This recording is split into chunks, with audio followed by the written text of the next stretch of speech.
Today, former President Bill Clinton testifying in front of lawmakers on his connection to convicted sex offender Jeffrey Epstein. He also posted on his opening statement on X saying, in part, that he saw nothing and did nothing wrong. And this comes just a day after his wife spent hours answering questions from the same lawmakers. Tonight, NBC's Monica Alba has more on both depositions.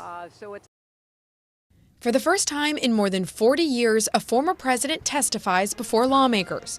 Bill Clinton facing the House Oversight Committee in its investigation of convicted sex offender Jeffrey Epstein. No one's accusing anyone of any wrongdoing, but I think the American people have a lot of questions, and our House Oversight Committee is committed to getting answers. He's been very cooperative, and he's actually answering the questions fairly, to the best of his ability.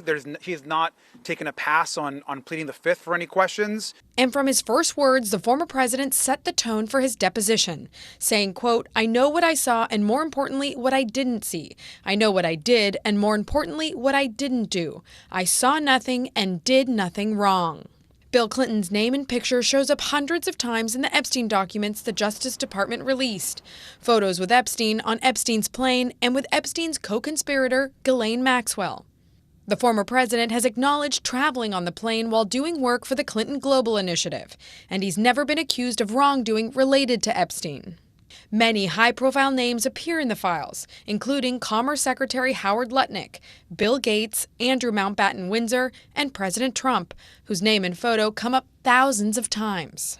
He has said he ended his friendship with Epstein years before the late felon was convicted of sex crimes.